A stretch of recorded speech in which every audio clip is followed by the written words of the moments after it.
Welcome to TS news. 17 ఏళ్ల నిరీక్షణకి తెరదించాలని, ఇంకో మాటలో చెప్పాలి అంటే ఐసీసీ ఈవెంట్ని గెలిచి 10 ఏళ్ళు అవుతోంది. 2014 ఛాంపియన్స్ ట్రోఫీ గెలిచిన తర్వాత ఇండియా మరొక ఐసీసీ ట్రోఫీని గెలవలేకపోయింది. మరొక వైపు ఇంటర్నేషనల్ క్రికెట్ కౌన్సిల్ ఆమోదం పొంది పునరాగమనం చేసిన తర్వాత 92 సంవత్సరాల నిరీక్షణ, ఏకంగా 50 ఓవర్ ఫార్మెట్ కావచ్చు, 20 ఓవర్ ఫార్మెట్ కావచ్చు, మొత్తం మీద 18 వరల్డ్ కప్లు కాలగమనంలో కలిసిపోయాయి. సో ఎలా అయినా సరే ఈసారి పట్టు విడవద్దు, కప్పు గెలవాలి మొదటిసారి అనేటువంటి పట్టుదలతో ఉన్నటువంటి టీం మరొక వైపు. ఇండియా, సౌత్ ఆఫ్రికా రేపు ఫైనల్స్లో తలపడబోతూ ఉన్నాయి. T20 world cup 9th edition, మొట్టమొదటి ఎడిషన్ 2007 ధోని నాయకత్వంలో గెలిచిన తర్వాత ఇది 9వ ఎడిషన్.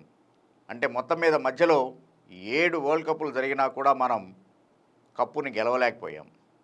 లాస్ట్ ఎడిషన్ దగ్గరికి వచ్చాం. ఇంగ్లాండ్ ఏకంగా 10 వికెట్ల విజయాన్ని, 170 రన్స్ టార్గెట్ని కూడా సునాయాసంగా చేసింది. ఇంకా 3 ఓవర్లు మిగిలి ఉండగానే అలాంటి ఇంగ్లాండ్ మీద సెమీఫైనల్స్లో ప్రతీకార విజయాన్ని అయితే ఇండియా నమోదు చేసింది. ఇదే ఊపుని కొనసాగిస్తూ వరల్డ్ కప్ గెలవాలి అని చెప్పేసి రోహిత్ శర్మ భావిస్తూ ఉన్నాడు. మొట్టమొదటి వరల్డ్ కప్ మనం గెలిచిన దాంట్లో కూడా రోహిత్ శర్మ విలువైనటువంటి పరుగులు చేశాడు. 16 బాల్స్లో 30 రన్స్. సో దాంతో మనం 157 సాధించగలిగాము ఆ మ్యాచ్లో.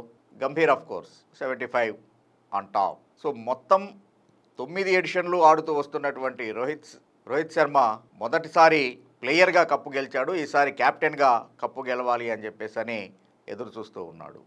మరొక వైపు అటు రాహుల్ ద్రావిడ్కి హెడ్ కోచ్గా ఇదే లాస్ట్ అసైన్మెంట్. దీని తర్వాత అతను పదవి నుంచి తప్పుకుంటూ ఉన్నాడు. రాహుల్ ద్రావిడ్ లాంటి ఒక ఐకానిక్ ప్లేయర్కి వరల్డ్ కప్ లేకపోవటం తన ఖాతాలో ఒక వెలితే. అది 50 ఓవర్ కావచ్చు, లేకపోతే 20 ఓవర్ కావచ్చు. సో అందుకని రాహుల్ ద్రావిడ్కి ఘనమైనటువంటి వీడ్కోలు ఇవ్వాలి అంటే కనుక ఏ రకంగా అయితే 2011 వరల్డ్ కప్ సచిన్ టెండూల్కర్ కోసం టీమ్గా ఒక్కటే ఆడి విజయాన్ని అందుకున్నారో ఆ రకంగా రాహుల్ ద్రావిడ్ కోసం ఈ కప్పు గెలవాలి అని చెప్పేసి అభిమానులందరూ కూడా ఆశిస్తూ ఉన్నారు. మరొకవైపు సౌత్ ఆఫ్రికా విషయానికి వస్తే కనుక కెప్టెన్ మార్క్రమ్ ఐసీసీ ఈవెంట్స్లో నాయకత్వం వహించినటువంటి ఏ మ్యాచ్ కూడా ఓడిపోలేదు. అది వేబ్యాక్ మార్క్రమ్ నాయకత్వంలోనే అండర్-19 వరల్డ్ కప్ని సౌత్ ఆఫ్రికా గెలిచింది. ఆ తర్వాత 2 క్రికెట్ వరల్డ్ కప్స్, 2 మ్యాచ్లకి అతను స్టాండ్ ఇన్ కెప్టెన్గా వ్యవహరించాడు. ఆ 2 కూడా గెలిచింది. ఈసారి వరుసగా 8 మ్యాచ్ల్ని గెలిచి 9వ మ్యాచ్ కోసం సిద్ధపడుతూ ఉంది.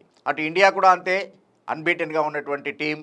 కెనడాతో జరిగినటువంటి మ్యాచ్ వాషౌట్ అయింది. బట్ మిగిలినటువంటి 7 మ్యాచ్ల్ని ఇండియా సొంతం చేసుకుంది. సో 2 అన్బీటెన్ టీములు ఈ ఫైనల్స్లో క్లాష్ అవ్వబోతూ ఉండటం గమనార్హం. మొత్తం మీద 2 టీములు కూడా మంచి ఫామ్లో ఉన్నాయి. పర్టికులర్గా ఇండియా విషయాన్ని కనుక చూసినట్లయితే కెప్టెన్ రోహిత్ శర్మ సూపర్ ఫామ్ని అందుకోవటం ఇండియాకి చాలా పెద్ద ప్లస్ పాయింట్. అగెనిస్ట్ ఆస్ట్రేలియా ఏకంగా 92 రన్స్. ఈవెన్ కీలకమైనటువంటి సెమీఫైనల్స్లో ఇంగ్లాండ్ బౌలర్లను ఎదుర్కొంటూ చాలా ఉపయోగకరమైనటువంటి 57 రన్స్. సో అందుకని రోహిత్ శర్మ ఫామ్ ఇండియాకి చాలా బూస్టర్ లాగా పనిచేస్తుంది. అయితే విరాట్ కోహ్లీ పూర్ ఫామ్ మాత్రం ఇండియాని కొద్దిగా ఇబ్బందులకు గురి చేస్తోంది. అయినా నిన్న సెమీఫైనల్స్ అయిన తర్వాత పోస్ట్ మ్యాచ్ ప్రజెంటేషన్లో రోహిత్ శర్మ చాలా క్లియర్గా చెప్పాడు, విరాట్ కోహ్లీ లాంటి ఆటగాడు జట్టులో ఉండటం చాలా అవసరం, ఆ పేరే చాలు ప్రత్యర్థి భయపడటానికి అని. సో అందుకని కోహ్లీ మీద ఎవరు కూడా పెద్దగా వర్రీ అవుతున్నట్టుగా కనబడట్లేదు ఇండియన్ టీంలో. అందరూ చాలా కాన్ఫిడెంట్గా ఉన్నారు. సూర్యకుమార్ యాదవ్ ఫామ్లోకి వచ్చాడు. ఈవెన్ హార్దిక్ పాండ్యా చాలా విలువైనటువంటి పరుగుల్ని సాధిస్తూ ఉన్నాడు. సో అందుకని ఇండియన్ బ్యాటింగ్ లైనప్ అటు రిషబ్ పంత్ కూడా తన వంతుగా బిట్స్ అండ్ పీసెస్ స్కోర్స్ చేస్తూ ఉన్నాడు. వికెట్ పడినప్పుడు నిలబడుతూ ఉన్నాడు. So Indian batting lineup is in good condition.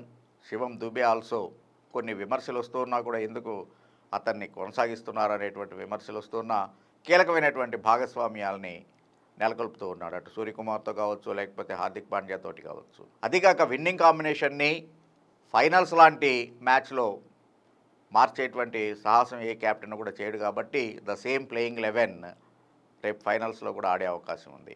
ముఖ్యంగా ఫైనల్స్ దాకా ఇండియా వచ్చింది అంటే కనుక అటు అమెరికన్ కండిషన్స్ కావచ్చు, లేకపోతే కరేబియన్ ఐలాండ్ వికెట్స్ యొక్క నేచర్ కావచ్చు, స్పిన్నర్లకి చాలా హెల్ప్ చేస్తూ ఉన్నాయి. సో బౌలర్లే మనని గెలిపిస్తూ ఉన్నారు. ఈవెన్ సెమీఫైనల్స్లో ఇంగ్లాండ్ మీద మనం 68 రన్స్ విక్టరీని నమోదు చేశాము అంటే దానికి కారణం స్పిన్నర్లే. పర్టికులర్గా player of the match Axar Patel, even Kuldeep Yadav is in good form. League ఫేస్లో కుల్దీప్కి అవకాశం రాలేదు, బట్ సూపర్ 8లో అవకాశం వచ్చిన దగ్గర నుంచి చక్కటి ప్రదర్శన చేస్తూ ఉన్నాడు. అవసరమైనటువంటి బ్రేక్ త్రూలు ఇస్తూ ఉన్నాడు, మ్యాచ్ల్ని గెలిపిస్తూ ఉన్నాడు. జడేజా ఫామ్ ఒక్కటే కొద్దిగా కన్సర్న్, బట్ ఆ లోట్ని తీరుస్తూ ఉన్నారు.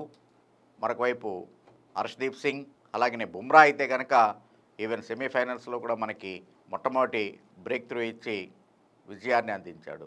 Hardik Pandya of course is in good form as an allrounder. ఎందుకు హార్దిక్ పాండ్యాని సెలెక్ట్ చేశారనేటువంటి విమర్శలు వచ్చినటువంటి సందర్భంలో తన యొక్క ఆట తీరుతోటే సమాధానాన్ని చెప్తూ ఉన్నాడు ఆల్రౌండర్ హార్దిక్ పాండ్యా.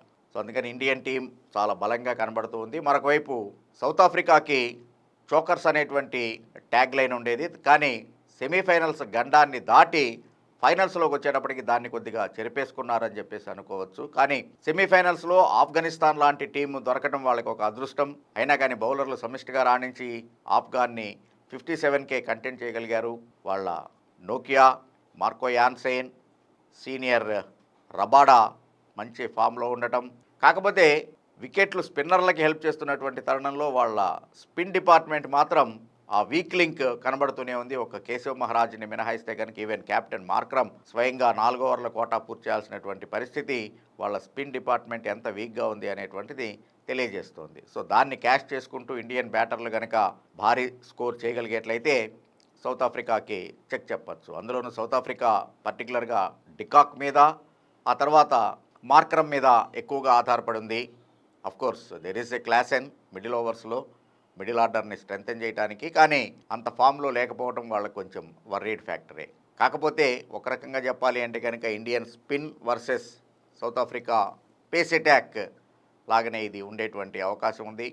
మార్క్రమ్ని కనుక త్వరగా అవుట్ చేసేట్లయితే ఇండియాకి విజయ అవకాశాలు చాలా ఎక్కువగా డెవలప్ అవుతాయి.